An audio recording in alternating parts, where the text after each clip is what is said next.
Et ce sommet extraordinaire de la CEMAC tenu à Yaoundé, c'est donc l'objet de notre entretien de ce soir. Il faudrait savoir que ce sommet consacré à la délicate situation économique dans laquelle se trouve la sous-région Afrique centrale, dont la croissance a chuté de 3,3% à 2,3% entre 2022 et 2023, a rassemblé les dirigeants des 6 États de l'Afrique centrale.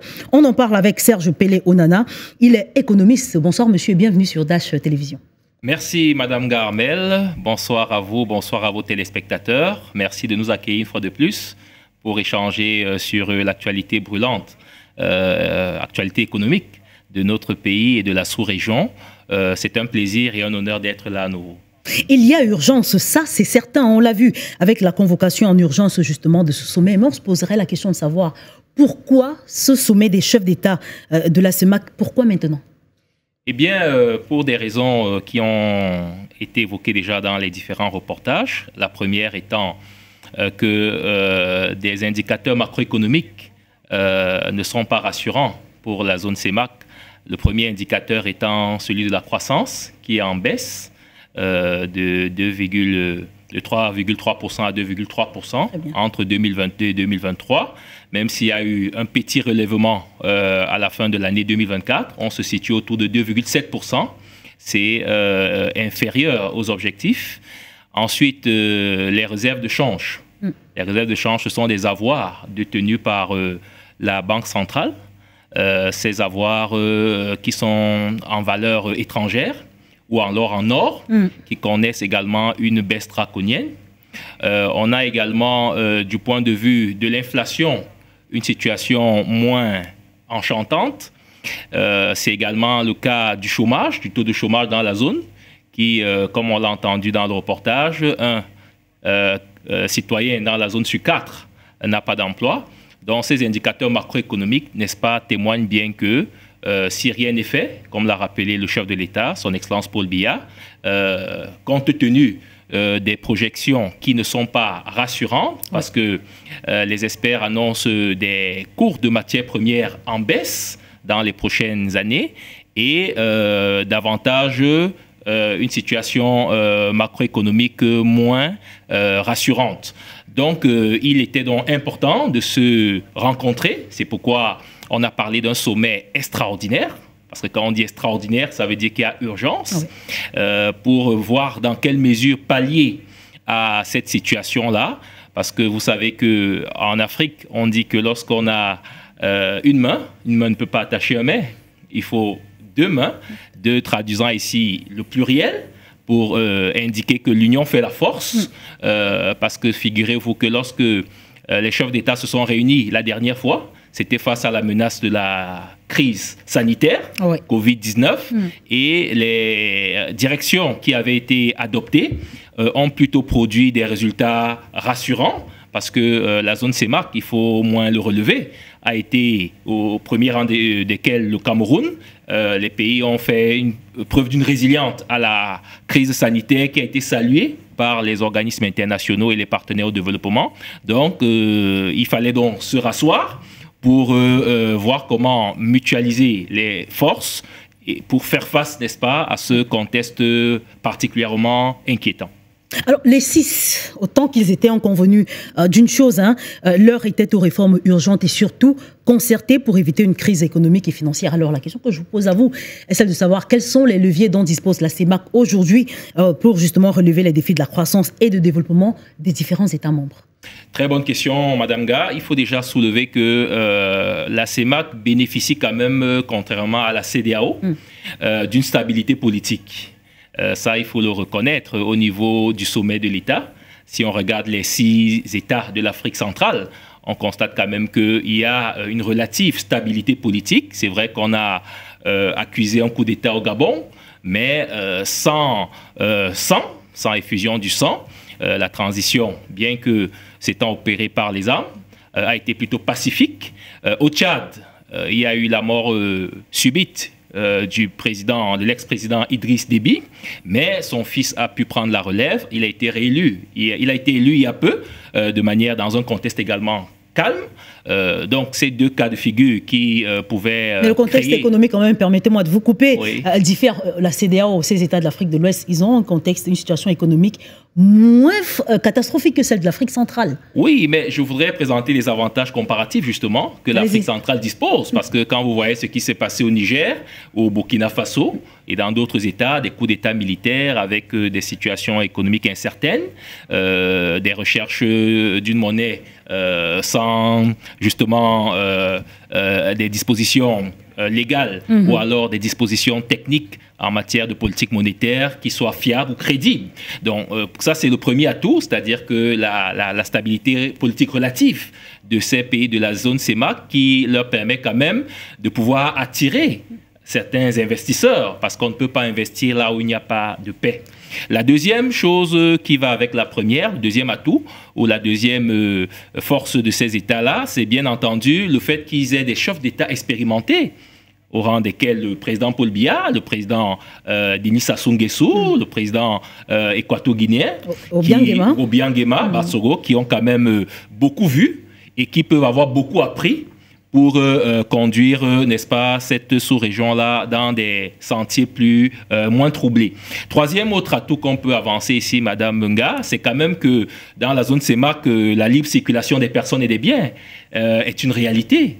Avec le passeport CEMAC. Mais pas toujours, il y a beaucoup de voyageurs qui parlent justement de ces problèmes qu'ils rencontrent au niveau des frontières avec les différents États lorsqu'il s'agit justement de cette libre circulation des personnes et des biens. C'est évident qu'il peut y avoir des poches de résistance, mais il y a quand même eu une avancée considérable dans la libre circulation des personnes et des biens qui permet donc de mieux se connaître et de mieux échanger, de mieux faire des affaires ensemble. Ça, c'est un autre acquis qu'on ne peut pas ignorer, même si vous avez raison, il y a des poches de résistance encore. On a des compatriotes, on en parle encore ces derniers temps au Gabon, qui seraient, n'est-ce pas, torturés, ça reste à prouver. On a eu des velléités de même nature du côté de la Guinée équatoriale, une hostilité à l'étranger, mais ces cas de figure sont des fausses notes qui ne peuvent pas entraver la bonne volonté que les chefs d'État ont entrepris avec la libre circulation, le passeport CEMAC qui est une réalité. Autre avantage, c'est quand même le potentiel naturel de l'Afrique centrale, Madame Ga.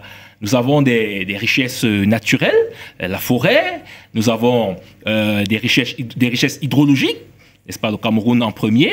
Nous avons des richesses, on a un contexte climatique favorable, contrairement aux pays voisins de l'Afrique de l'Ouest, qui sont des pays sahéliens, qui font face souvent à des problèmes de sécheresse.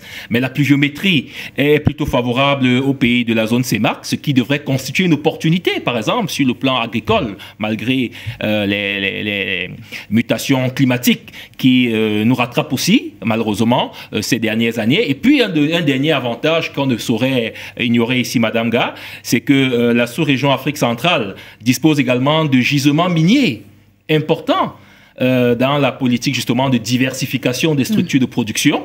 Nous pouvons aller vers l'exploitation de ces gisements miniers-là pour garantir des économies plus résilientes et moins dépendantes du pétrole, dont les chocs sur le marché mondial sont récurrents, et mieux entrevoir l'avenir de nos économies. Alors, justement, ce potentiel dont dispose l'Afrique centrale est souvent mal ou peu exploité. Selon certains économistes, on a vu parmi les 12 recommandations au sortir de cette rencontre extraordinaire la solidarité économique et financière qui a d'ailleurs été appelée par les 6 présidents. Alors, pour vous, les conclusions de ce sommet sont-elles réalistes et opérationnelles ou pas ? Elles sont réalistes et peuvent être opérationnelles. Il faudrait simplement que les actes suivent les décisions, comme l'a rappelé le chef de l'État, parce que justement, si ça reste dans les tiroirs, malheureusement, on va subir des conséquences graves d'une récession économique qui pourrait dégénérer, qui pourrait entraîner justement une crise économique sans précédent, parce que il faut dire que dans les conclusions qui ont été adoptées, Madame Ga, il y a en matière de bonne gouvernance le souci d'un certain patriotisme économique qui a été rappelé par les chefs d'État au terme de ces assises, notamment le rapatriement des avoirs pétroliers et leur domiciliation, n'est-ce pas, au niveau de la Banque centrale. Ce serait une très bonne chose que justement les avoirs qui nourrissent les économies occidentales reviennent chez nous, n'est-ce pas, pour renforcer et stabiliser notre système financier et monétaire. Ça, c'est une recommandation qui devrait justement être accompagnée par les opérateurs économiques et justement les Africains de la diaspora de cette zone monétaire-là pour participer donc à ce redressement financier et monétaire.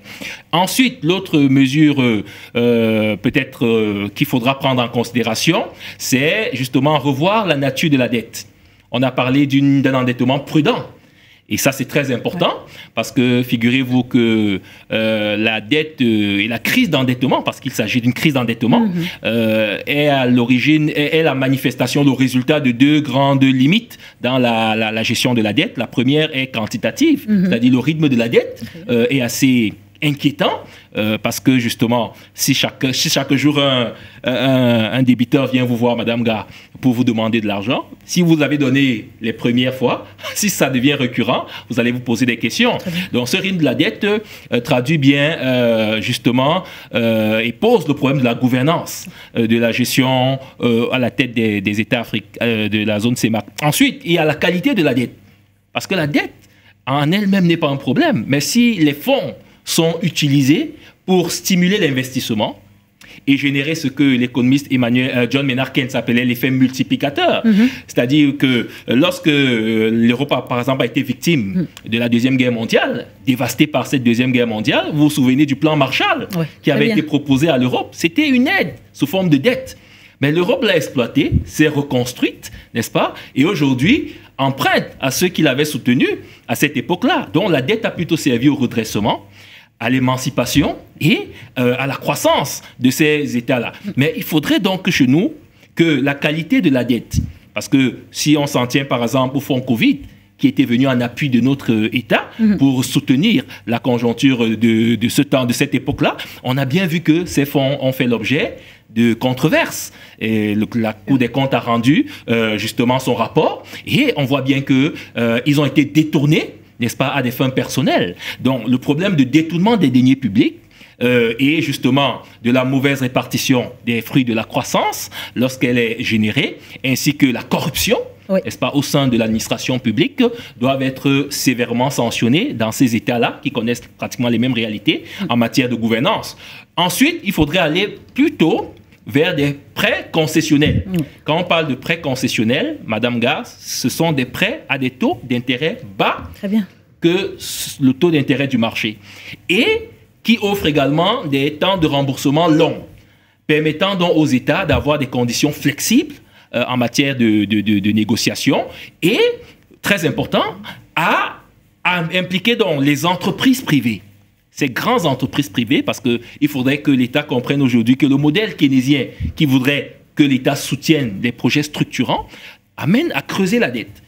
Donc à nous conduire vers un surendettement. Il faut donc un partenariat public-privé opérationnel, parce qu'on en parle beaucoup dans les textes, mais sur le terrain, il n'en est pas souvent grand-chose. Il faudrait désormais que l'État se fasse accompagner par ce type de négociations concessionnelles avec donc des partenaires privés de gros calibre qui peuvent donc stimuler l'investissement, réaliser les projets structurants tels que les routes, les autoroutes, les ports, les aéroports et qui puissent donc catalyser la croissance, générer les emplois, n'est-ce pas, et permettre donc de structurer notre économie. Ensuite, il faudrait également que nous allions vers une gouvernance locale. Nous avons d'ailleurs salué la loi portant fiscalité locale, qui voudrait que les représentations de l'État au niveau local s'autofinancent à travers cette loi de fiscalité pour que, justement, cela allège le poids du trésor public au niveau central. Donc, cette gouvernance locale qui doit être, donc, comment étant la locomotive de la zone CEMAC, qui doit être, donc, certainement suivie par les autres États de l'Afrique centrale, permettrait également de réduire les charges du trésor public et faire respirer l'État. Très bien, merci à vous, Serge Mpele Onana, pour ces éclairages. C'est un plaisir.